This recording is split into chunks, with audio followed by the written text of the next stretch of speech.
শুনানিতে প্রামাণ্য নথি হিসেবে নিতে হবে মাধ্যমিকের অ্যাডমিট কার্ড, এই দাবি আমরাই প্রথম তুলেছিলাম। ঘণ্টাখানেক সঙ্গে সুমন অনুষ্ঠানে মন্তব্য করেছেন সিপিএম নেতা কৌস্তব চট্টোপাধ্যায়। আনপ্ল্যান্ড এসআইআর, প্রতিদিন নতুন নতুন নিয়ম, নতুন নতুন সার্কুলার, এবং সেটা হোয়াটসঅ্যাপের মাধ্যমে। ইডি খানিকটা সবুজ ফাইলটা বেছে দিয়ে দিদিকে সাহায্য করে দিল, আর বেনজির ফাউল করে মানুষকে হয়রানি করে দিদিকে ইলেকশন কমিশন সুবিধা করে দিচ্ছে। আচ্ছা, তৃণমূল কংগ্রেস বলছে কি কোর্টে জিতে গেছি। আচ্ছা, কোর্ট কি শুধু ইসিআর কান মুলেছে? ইসিআর তো কান মুলেছেই। কোর্ট তৃণমূল কংগ্রেসকে বলেনি, হ্যাঁ, পুলিশের নিষ্ক্রিয়তার কথা বলেনি। কোর্ট কি বলেছে? সুপ্রিম কোর্ট কি বলেছে? চারটে দাবি আজ তৃণমূলের স্বীকৃত হয়েছে। না, অ্যাডমিট কার্ডের দাবি আমরা করেছিলাম, তৃণমূল খুঁজে দেখাক না। অ্যাডমিট কার্ডের দাবি তৃণমূল কংগ্রেস করেনি, আমরা করেছিলাম। আমি বলেন সুপ্রিম কোর্ট কি বলেছে? যে ডিজিপিকে হিয়ারিংয়ে নিরাপত্তার ব্যবস্থা করতে হবে। আচ্ছা, ও ডিজিপি না, রাজ্যের জেনারেল সেক্রেটারি ঘুরে বেড়াচ্ছে, তৃণমূলের ভাইপো ঘুরে বেড়াচ্ছে। আর ও ডিজিপি না, ও DGS, deputy general secretary of Trinamool Congress Rajeev Kumar. ও কার কথা শুনবে? কোর্টের কথা শুনবে? নিরাপত্তা দেবে? কিসের নিরাপত্তা? কখন নিরাপত্তা? দেখছি তো 7 ফর্ম নিয়ে কি যা হচ্ছে। হিয়ারিংয়ের সেন্টারগুলোতে কী অবস্থা করেছে তৃণমূল কংগ্রেস আমরা জানি তো। আমি বলছি সুপ্রিম কোর্টকে বলতে হলো কেন সুমনদা? আগে কেন রিসিট দেওয়া হলো না? আগে কেন লজিক্যাল ডিসক্রিমিনেন্সির লিস্ট কেন আগে প্রকাশিত হলো না? আচ্ছা, রাম ব্যানার্জির নাম শুভ ব্যানার্জি হতে পারে, শুভ বন্দ্যোপাধ্যায় হতে পারে না? কি কারণ এইগুলোর জন্য শুনানিতে যেতে হবে কেন? রাজ্যের নির্বাচন কমিশনের অফিসাররা, আমি বলছি ইসিআই এতদিন একবারও বলেনি তো রাজ্যের নির্বাচন কমিশনের অফিসাররা অসহযোগিতা করেছে, একটা এফআইআর নেই, একটা অভিযোগ নেই। আজকে কি বলছেন বিজেপির নেতারা আমি বুঝতে পারছি না। কিন্তু একথা ঠিক সুমনদা, টেকনিক্যাল প্রশ্নে মানুষ বলেছে যে আপনারা যা স্ক্যান করছেন বিএলওদের, আপনারা টেক্সট ফর্মে স্ক্যান করছেন না, আপনারা ইমেজ ফর্মে স্ক্যান করছেন। এবং সুমনদা, গন্ডগোলের মূল সূত্র হচ্ছে টেক্সট ফর্মে স্ক্যান না করে ইমেজ ফর্মে স্ক্যান করাতে হার্ড কপি মিলছে, কিন্তু সফট কপি মিলছে না। আর সফট কপি মিলছে না বলে ব্যাপকভাবে সাধারণ মানুষ, গরিব মানুষ, বয়স্ক মানুষ তাদের হয়রানির শিকার হতে হয়েছে।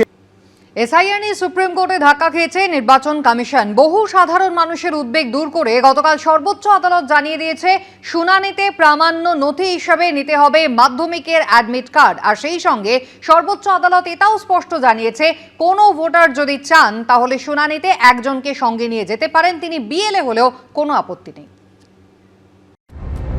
এসআইআর নিয়ে সুপ্রিম কোর্টে পরপর ধাক্কা খেল নির্বাচন কমিশন। অন্যদিকে আইন শৃঙ্খলা প্রসঙ্গে রাজ্য সরকারকেও দায়িত্ব মনে করিয়ে দিল সুপ্রিম কোর্ট। সেই সঙ্গে বহু সাধারণ মানুষের উদ্বেগ দূর করে সুপ্রিম কোর্টের প্রধান বিচারপতি সূর্যকান্ত, বিচারপতি দীপঙ্কর দত্ত এবং বিচারপতি জয়মাল্য বাগচির বেঞ্চ সোমবার জানিয়ে দিয়েছে, শুনানিতে প্রামাণ্য নথি হিসেবে নিতে হবে মাধ্যমিকের অ্যাডমিট কার্ড। তাদের যে বিবেচনাধীন ক্ষমতা ছিল সেটাকে খামখেয়ালিপনার জায়গায় নিয়ে গেছিল ইলেকশন কমিশন। মাধ্যমিক পরীক্ষার অ্যাডমিট কার্ডকে মান্যতা দেওয়া হতো জন্ম তারিখ নির্ধারণের ক্ষেত্রে। শুধু সার্টিফিকেট কথাটা বলার জন্যে লাখ লাখ মানুষ তারা বাদ হয়ে যাচ্ছিল। এই যে খামখেয়ালিপনা, এটা সাংবিধানিক ক্ষমতার দ্বারা সুপ্রিম কোর্ট সীমায়িত করলো। এর আগেই আবেদন জানানো হয়েছিল যাতে এসআইআর এর ক্ষেত্রে মাধ্যমিকের অ্যাডমিট কার্ডকে নথি হিসেবে বিবেচনা করা হয়, কিন্তু সেই আবেদন নাকচ করে দেয় নির্বাচন কমিশন। তাদের বক্তব্য ছিল মাধ্যমিকের অ্যাডমিট কার্ডকে বৈধ নথি হিসেবে অনুমোদন করা সম্ভব নয়। সোমবার সুপ্রিম কোর্ট জানিয়ে দিল, শুনানিতে অ্যাডমিট কার্ড প্রামাণ্য নথি হিসেবে নিতে হবে। কোন নথি কখন নেবেন, কেন নেবেন বা কেন নেবেন না সেটা নির্বাচন কমিশন বুঝবেন, কিন্তু ভোটার তালিকা ত্রুটিপূর্ণ হলে শেষ দিন অবধি এসআইআর চলবে। আমরা চিঠি দিয়েছিলাম নিজে যে মাধ্যমিকের অ্যাডমিট কার্ড গ্রহণ করা হোক, তারা করেনি। আজকে সে ডাইরেকশনে এলো, তার মানে নির্বাচন কমিশন যে বায়াস, তারা ইম্পার্শিয়াল নয়, এটা বোঝা গেল। সেই সঙ্গে সুপ্রিম কোর্ট এটাও স্পষ্ট জানিয়ে দিয়েছে, কোনো ভোটার চাইলে শুনানিতে একজনকে নিয়ে যেতে পারেন, আত্মীয়, বন্ধু, প্রতিবেশী, এমনকি বিএলএদেরও সাহায্য নেওয়া যেতে পারে। ওরাল আর্গুমেন্ট চলাকালীন আমি যতটুকু শুনেছি, বিচারপতিরাও বলেছেন বিএলএ টুরা হিয়ারিং এ থাকবে। বিজেপির এসআইআর এর খেলা শেষ। যারা বাংলার মানুষকে খালি ভাতে মেরে চুপ করে বসে থাকেনি, আমাদের মৌলিক অধিকার ভোটাধিকার কেড়ে নিতে চেয়েছে, তাদের দু গালে দুটো কষিয়ে থাপ্পড় মেরেছে দেশের সর্বোচ্চ আদালত। ভোটার তালিকা ত্রুটিপূর্ণ হলে শেষ দিন অবধি এসআইআর চলবে। শেষতম মানুষটি যতক্ষণ না এসআইআর এর বিষয় ক্লিয়ার না হয় ততক্ষণ পর্যন্ত ভোট ঘোষণা করা যাবে না, এবং তার জন্য ভোট যদি পিছিয়ে যায় এর দায় তৃণমূল কংগ্রেসকেই নিতে হবে। স্বচ্ছ ভোটার তালিকার জন্য এসআইআর প্রয়োজন, কিন্তু ঘন ঘন নির্দেশ বদল, সাধারণ মানুষের হয়রানি, সুপ্রিম কোর্টের ধাক্কা। এসআইআর প্রক্রিয়ায় বারবার প্রশ্নের মুখে পড়েছে নির্বাচন কমিশনের ভূমিকা। শেষ অবধি ভোটার তালিকা কতটা স্বচ্ছ সেটা বোঝা যাবে চূড়ান্ত তালিকা প্রকাশের পরই। দীপক ঘোষ, সমীরণ পাল ও সুদীপ্ত আচার্যর রিপোর্ট, এবিপি আনন্দ।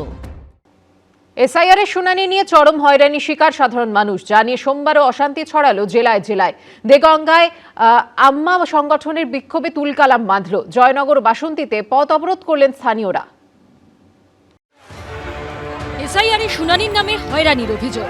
সপ্তাহের প্রথম দিনেও সেই অভিযোগ ঘিরে দিকে দিকে বিক্ষোভ, অবরোধ চলল। উত্তর 24 পরগনার দেগঙ্গায় ধুন্ধুমার পরিস্থিতি তৈরি হয়। পুলিশের গাড়িতে চাপড়, জুতো উঁচিয়ে হুঁশিয়ারি, পুলিশকে মারার চেষ্টা, বিক্ষোভকারীদের সঙ্গে ধস্তাধস্তি, পাল্টা লাঠিচার্জের অভিযোগ উঠল পুলিশের বিরুদ্ধে। টেনে হিচড়ে চ্যাংদোলা করে বিক্ষোভকারীদের সরালো পুলিশ।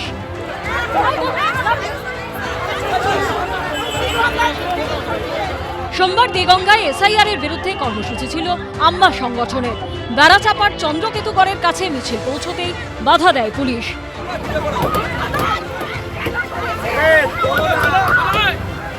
পুলিশ বাধা দিতে শুরু হয় ধস্তাধস্তি।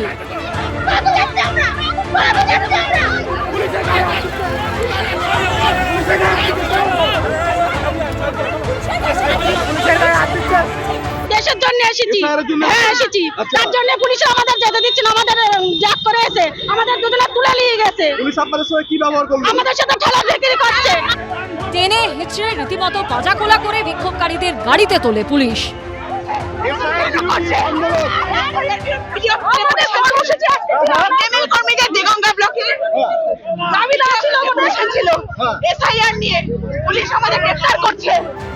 দক্ষিণ 24 পরগনার বাসন্তীতে রাজ্য সড়ক অবরোধ করে বিক্ষোভ দেখান স্থানীয় বাসিন্দারা। ভাঙনখালী এলাকায় রাস্তার উপর টায়ার জ্বালিয়ে চলে অবরোধ, যার জেরে সারি সারি গাড়ি আটকে পড়ে বাসন্তী রাজ্য সড়কে।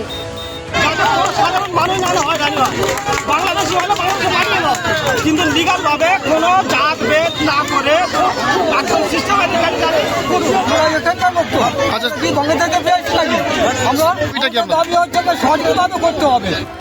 দক্ষিণ 24 পরগনার জয়নগরেও রাস্তায় গাছের গুঁড়ি ফেলে টায়ার জ্বালিয়ে অবরোধ করেন স্থানীয় বাসিন্দারা। এর জেরে বেশ কিছুক্ষণ যান চলাচল বন্ধ হয়ে যায় কুলপি রোডে। প্রায় 2 ঘন্টা পর ভিডিওর আশ্বাসে অবরোধ তোলেন স্থানীয়রা। সমীরণ পাল, সুকান্ত দাস ও শান্তনু নস্করের রিপোর্ট, এবিপি আনন্দ। এবিপি আনন্দ, এগিয়ে থাকে, এগিয়ে রাখে।